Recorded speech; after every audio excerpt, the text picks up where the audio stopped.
अस्सलामुअलैकुम जनाब। तो क्रैक एकेडमी में आपको खुशामदीद और आपके सामने स्क्रीन पर इस टाइम पर फिजिक्स के सेकंड ईयर के एमसीक्यूज़ हैं। तो प्लीज़ आप चैनल को सब्सक्राइब करें और साथ में एंड में मैं सब्जेक्टिव पेपर भी शेयर कर दूंगा ताकि न्यू कमर्स हैं उनको कोई इशू ना हो। तो यहाँ पर जो है पहला है जो the depletion layer in a PN junction diode is caused by, ठीक है। तो that is basically the diffusion of charge carries across junction. उसके बाद हमारे पास जो नेक्स्ट है उसमें लिखा है कि two stars A and B radiate maximum energy. तो ये एंगस्ट्रॉम में यूनिट है, यानी वेवलेंथ दी हुई है। तो ratio of absolute temperatures of A and B, तो आपसे एब्सोल्यूट टेम्परेचर्स मांगे हुए हैं। तो हमारे पास एब्सोल्यूट टेम्परेचर हम इसको इसी तरह करेंगे ना कि T A divide by T B, ठीक है। तो जब हम T A divide by T B करेंगे तो हमारे पास यहाँ पर वेवलेंथ जब आएगी तो हमारे पास आ जाएगी lambda B by lambda A, ठीक है। जब हम lambda B by lambda A कर देंगे तो हमारे पास यहाँ पर ही 4:3 जो है वो आंसर आ जाएगा, यानी 4800 डिवाइड बाई 3600। उसके बाद हमारे पास नेक्स्ट है जी the phenomenon which demonstrates particle nature of electromagnetic radiation at is. तो इसको हम कहते हैं जी फोटो इलेक्ट्रिक इफेक्ट, ठीक है। उसके बाद मैंने electron in hydrogen atom jumps from the fourth orbit to second orbit, the spectral line is obtained, ठीक है। तो हमारे पास जब इलेक्ट्रॉन फॉल करता है तो हमारे पास ये एक सेकंड एनर्जी लेवल है, ठीक है। तो इसको हम कहते हैं second line of Balmer series, ठीक है, या बैलमर सीरीज। उसके बाद the accelerating voltage applied to electrons in an X-ray tube is increase from V to 4V, ठीक है। The minimum wavelength in the spectrum of continuous X-rays, ठीक है। तो यहाँ पर जो है हमारे पास हम जो है हम इसको हमारे पास जब हम वी हमारे पास जब ज़्यादा हो जाता है, ठीक है, तो हमारे पास जो है वो वी से 4V जा रहा है ना, तो हमारे पास जो वेवलेंथ है वो हमारे पास क्या होती है, कम हो जाती है, ठीक है। तो उस हिसाब से जो हमारे पास जो राइट ऑप्शन आता है वो आ जाता है shift towards smaller value. Okay उसके बाद है if T 1/2 is the half life, यानी आपके पास ये दिया हुआ है हाफ लाइफ, ठीक है, of radio active substances activity reduces to 1/8 of its initial activity in the time interval of dash. तो यहाँ पर हमारे पास जो है वो आ जाता है 3T, ठीक है, 1/2, ठीक है। उसके बाद आता है iron core use in transformer is laminated to. तो हमारे पास जो आयरन कोर है that is basically reduce heating effect of eddy current. Iron core का काम ही हमारे पास यहाँ पर ये है। Impedance of an RLC series AC circuit in resonance is. तो हमारे पास जो इसका जो आंसर है वो है basically minimum and equal to R, ठीक है। क्योंकि हमारे पास क्या होता है कि एट रेजोनेंस जो है रिएक्टिव पार्ट जो है एक दूसरे को कैंसिल कर देता है और ये हमारे पास हो जाता है Z is equal to R के बराबर, इस वजह से। अच्छा उसके बाद हमारे पास है if the frequency of AC source in a purely capacitive circuit is decrease the current in the circuit will. तो हमारे पास जो करंट है सर्किट में वो क्या हो जाएगा, क्योंकि हम यहाँ पे देखें यहाँ पे लिखा हुआ है करंट आपसे पूछ रहा है और आपसे पूछ रहा है प्योरली कैपेसिटिव सर्किट, ठीक है, इज डिक्रीज्ड। तो हमारे पास जो है ये भी क्या होगा, डिक्रीज होगा। उसके बाद if the stress is increased with in the elastic limit of a material.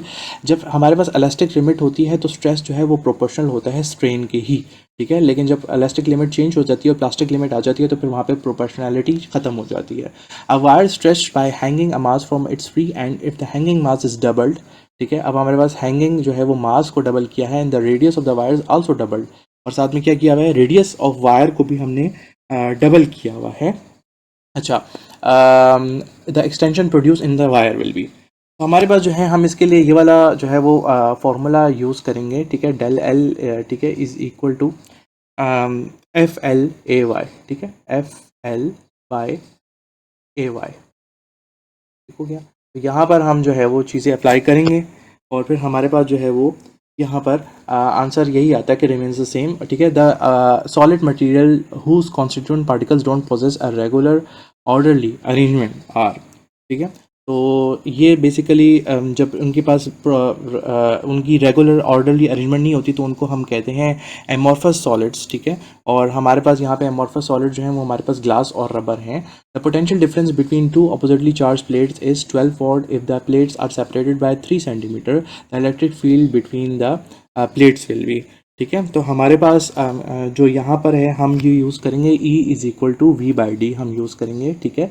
और इसमें जो है हम वैल्यूज़ पुट करेंगे, ठीक है। तो V/D यानी सेंटीमीटर को आपने कन्वर्ट करना है, ठीक है। तो फिर हमारे पास यहाँ पर जो राइट आंसर आएगा उस हिसाब से वो हमारे पास आएगा 400 एन बाई सी। उसके बाद the electric flux through a close surface depends does not depends on, ठीक है। डिपेंड किस पे करता है? डिपेंड तो इनक्लोज चार्ज पर डिपेंड करता है, लेकिन किस चीज़ पे जो है वो डिपेंड नहीं करता, वो शेप और साइज़ है सरफेस की। उसके बाद the dielectric is inserted between the plates of a charge capacitor, the electric field in the region between the plates, ठीक है। तो इलेक्ट्रिक फील्ड जो है बिटवीन द प्लेट्स की हमारे पास क्या होगी, ये डिक्रीज हो जाएगी, ठीक है। उसके बाद नेक्स्ट है wire stretch to double its length, ठीक है। वायर की जो लेंथ है उसको हमने डबल कर दिया, कीपिंग इट्स वॉल्यूम कांस्टेंट, ठीक है। वॉल्यूम हमारे पास जो है वो सेम है। The electrical resistance of the wire, ठीक है। तो आपसे पूछा है कि इलेक्ट्रिकल रेजिस्टेंस क्या है, तो आप जो है ये वाला फॉर्मूला यूज़ करोगे, आर इज इक्वल टू, ठीक है, रो, ठीक है, एल बाय, ठीक है, ए। और यहाँ पर जो है आप क्या करोगे, आप जो है आप यहाँ पर जब आप इसमें लिखा हुआ है कि जब लेंथ डबल हो गया है, ठीक है, तो इसमें हमारे पास जो है फिर क्या होता है, जो राइट आंसर है वो ये वाला है, ठीक है। अच्छा, the working principle of thermocouple is based on, तो थर्मोकपल का जो वर्किंग प्रिंसिपल है वो बेसिकली सीट बैक इफेक्ट पर है। उसके बाद है 100 centimetre long wire carrying 5 ampere current placed at an angle of 45 degree in a uniform magnetic field of 4 T will experience magnetic force of। तो इसको जो है निकालने के लिए हम जो है वो यूज़ करेंगे F इज इक्वल टू, ठीक है, बी आई, ठीक है, एल, ठीक है, साइन थीटा। इससे जो है हमारे पास यहाँ पर जो हमारे पास वैल्यूज़ हैं वो हम यूज़ करेंगे। थीटा ये हो गया, ठीक है, और हमारे पास करंट ये हो गया, और हमारे पास लेंथ ये हो गया, और हमारे पास जो है बी की वैल्यू है वो ये आ गई है। तो हमारे पास जो राइट आंसर है वो उससे ये आएगा। इसके बाद आपके सामने ही जो है ये सब्जेक्टिव पेपर है, और ओम्स लॉ के बारे में पूछा गया है, ठीक है, जो कि बहुत इंपॉर्टेंट होता है एज़ यूजुअल। और व्हीटस्टोन ब्रिज के बारे में वर्किंग प्रिंसिपल इसका पूछा हुआ है, ठीक है। उसके बाद जो है वो इलेक्ट्रिकल एक प्रॉब्लम दिया हुआ है, ठीक है, जिसमें आपसे इंड्यूस करंट के बारे में पूछा है। उसके बाद आपके पास जो है वो ये कुछ टर्म्स हैं जो कि आपसे कहा हुआ है कि ये तो बहुत मज़े का क्वेश्चन होता है इस तरह का। उसके बाद है व्हाट इज़ बैक ईएमएफ, ये क्या होता है। स्ट्रेस स्ट्रेन कर्व बहुत ईजी है, ठीक है, और यहाँ पर आप बस जिसका कॉन्सेप्ट क्लियर होगा वो क्वेश्चन आसानी से कर सकता है। पी टाइप सेमीकंडक्टर क्या होता है, जनरल है, गिवन दैट द कांस्टेंट और अल्फा ऑफ अ ट्रांजिस्टर 0.96, यहाँ पर आपने जो है वो करंट मालूम करना है। उसके अलावा ये भी जो है वो प्रॉब्लम है, ठीक है। स्ट्रेट थ्री पोस्टलेट्स और bore atomic model, nuclear reactor के बारे में आ गया। कार्बन 14 के बारे में पूछा हुआ है कि हाफ लाइफ बताएं। उसके बाद जो है न्यूक्लियस क्यों इमिट करता है, गामा रेडिएशन। ये आपके सामने सेक्शन सी है, स्पेशली 2027 वालों के लिए जिनको फिर बहुत प्रॉब्लम होती है, उनको पेपर नहीं मिलता। तो ये जो है आपसे कूलम्स लॉ के बारे में पूछा हुआ है, कैपेसिटर एक प्रॉब्लम दिया हुआ है, एम्पेयर्स लॉ पूछा हुआ है, और आपसे 4 फैक्टर्स पूछे हुए हैं, ठीक है, magneto force acting on a charge particle. उसके बाद है आरएलसी सीरीज़ के बारे में, एज़ यूजुअल इतने अरसे से यही इंपॉर्टेंट चलता आ रहा है और यही इंपॉर्टेंट है। आरएमएस वैल्यूज़ है, ठीक है। उसके बाद डी ब्रोगलीज हाइपोथेसिस, और उसके बाद ये फॉलोइंग टर्म्स जो हैं ये आपको डिफ़ाइन करने को कहा है। So good luck for your next paper. फ़ी अमानिल्लाह। अस्सलामु अलैकुम व रहमतुल्लाहि व बरकातुहू।